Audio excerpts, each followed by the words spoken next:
Hi everyone. It's a Monday. I don't tend to do videos on a Monday because Monday tends to be my admin day. It tends to be my preparation for the week ahead. So anyone who's got readings with me, astrological readings with me, will know that on a Monday I tend to do a lot of preparation for your session. However, couple of things happening at the moment and a few things kind of coming to my attention. So first and foremost, it's the 9th of June today, and Jupiteria, the gas giantess, the lady of luck and expansion, has moved in, is about to move into Cancer, the womb waters of Cancer. So this is going to be a really beautiful, expansive transit. It feels really good. You might start to feel the call to connect to your tribe. Who are your soul tribe? Are your soul tribe changing and expanding at the moment? Are you suddenly finding that you want to be aligned somewhere else? That the community that you're in no longer serves the purpose that you need it to, and you're going to expand to find the new within. There's a lot of that happening at the moment. We're really feeling who and what we are aligned to, and that is shifting and changing. Are you going to allow that change, or are you going to be really stuck in the mud around it?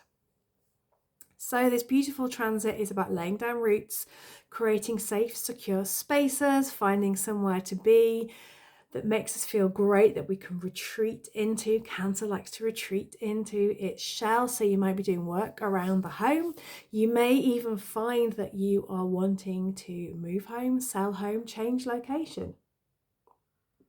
It may be that actually you want to lay down roots somewhere that you didn't expect that you wanted to lay down roots. And it may be that you're just starting to lay down roots with a new person, or that you are suddenly finding the place where you feel safe and secure to lay down roots. So as Jupiteria goes into Cancer, she is immediately square to Saturn in Aries. Saturn in Aries is doing all sorts at the moment, and Maria and I have done a huge long podcast on Substack about Saturn in Aries, and next week the kind of effect of Saturn in Aries. We've also looked at Jupiteria in Cancer if you want to dig deeper into the astrology and the alchemical transformations we can experience. But this feels quite a reactive space in which to be. Saturn squaring Jupiter. So Saturn in Aries squaring Jupiter in Cancer. Cancer is about the home. Saturn is I am. And Saturn in Aries is I am. She is very much coming in and asking us, what is our home? What is dear to us? What will we defend until death? But also it's about defending our home, our family, perhaps even our beliefs, perhaps even our roots, traditions, and foundations. We're going to see this play out for us personally, but I also feel that it's going to play out in the collective, okay? Defending a home, okay? Do you want to leave it there? But I'll allow you to put that into any global situation that is going on. So defending the home, defending the family, and protecting what is dear to us at the moment. Then we've got the full moon on the 11th, which is Wednesday. So full moon in Sagittarius. I may or may not do a longer video on this depending on what I'm called to do. But this for me is the full moon, which is going to really show us how attached we are to our ideologies, to our beliefs, and to our assumptions. Are these beliefs still valid? So Sagittarius, the shadow of Sagittarius can be fanaticism, religious fanaticism, very dogmatic beliefs, very fixed ideas and beliefs. And I speak from the heart because I am Sag Moon, Sag Rising. So I can be incredibly fixed on my ideas and beliefs, and the key for this is learning to let go of all that we have learnt and allow our beliefs to shift and change as we shift and change as souls as well. So just see in your life, you might even see this come up on the collective as well, but for your life, for this full moon on Wednesday, where are you excessively attached to ideologies, excessively attached to fixed beliefs and your assumptions? And the question I would ask you is, can you release them and let them go? If you want to go even deeper into that, if you know where 20 degrees of Sagittarius is on your natal chart and what house that falls into, it may also give you the themes where you are really attached to those ideological beliefs. So the next thing that I really want to chat about is very much relating to Saturn in Aries.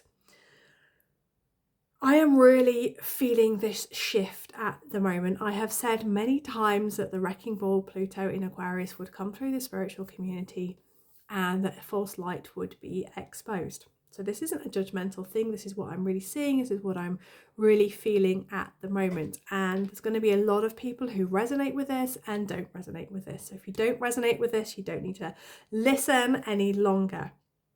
But Saturn in Aries has really triggered something. It's triggered something with the collective, triggered something in the community as well. It's creating a real ripple effect. It's really showing us now who is empowered in their leadership and who has diluted some of the shadow work predominantly, but also the people who are empowered in their leadership that are leading by examples and those that are not.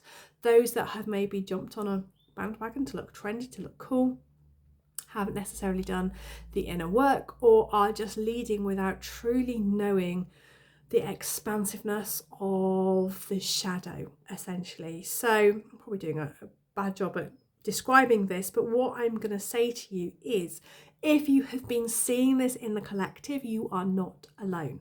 There is going to be a shift, okay? So when you're working with people, it's no longer about outsourcing our power, it's about insourcing our power and working with the people.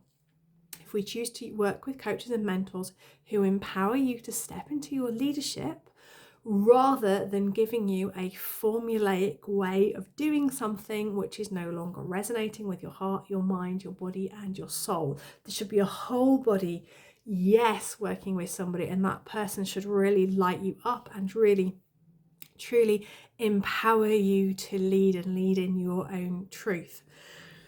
What I'm really seeing at the moment, and please let me know if this resonates with you, is a lot of disappointment, a lot of sadness, a lot of frustration. Now, I have held containers for people for a very long time who have been feeling this, but they have always come to me anonymously and said, I'm having this problem, this has happened to me, can I share with you?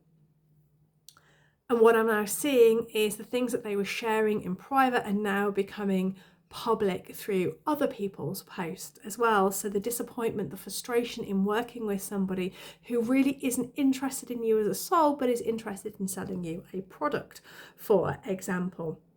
There's a real sadness when the people that we work with fall far below our expectations, whether they're reasonable or not, but actually we feel that we have been used in some way for their gain rather than our soul's gain as well.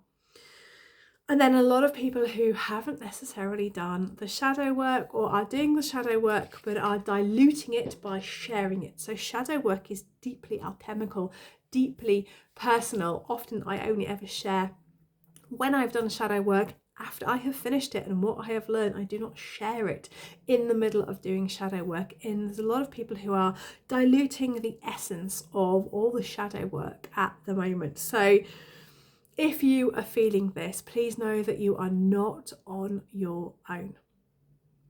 I want you to know that your views are really, really valid, and that there is this almost sort of post-traumatic stress, very small post-traumatic stress of working with people who have fallen short of our expectations, who have really created this sense of unease and unworthiness within us as well. I've seen it, I've witnessed it, I've been victim to it. I've spoken about this before a long, long time ago. But what you need to do now is really think, who is empowering you in your leadership and who can empower you in your leadership? Who is stepping up to take that role for you without any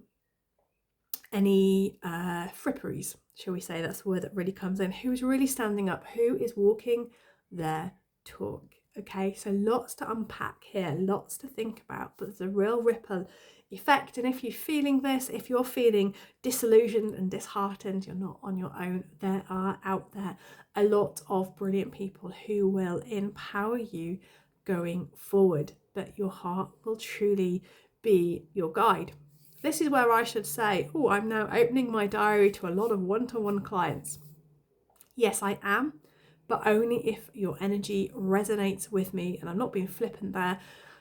My DMs are open to speak about this. My DMs are open if you want to work with me on a one-to-one basis, but this isn't a real selling post. This is to really truly share a heartfelt, I really hear you, I really see you, I understand the trauma that you have been through, because I have been through that myself, and in working with me or even just talking with me, I will see the essence of who you are and really empower you to stand in your leadership, because those who are moving forward now are really moving forward from a place of empowerment, and of the women and the men who are really prepared to do the deep shadow work without sticking it all over social media. So if this has resonated with you, I'd love to start the conversation in the comments. And if you think, yeah, do you know what, I need to talk, I'm here. And if you think, yeah, do you know what, I need someone who will really empower me going forward and I want to work with Morgana, then again, please just drop me a DM. I am sending you so much love, and happy full moon, and enjoy Jupiter moving through Cancer. Blessed be.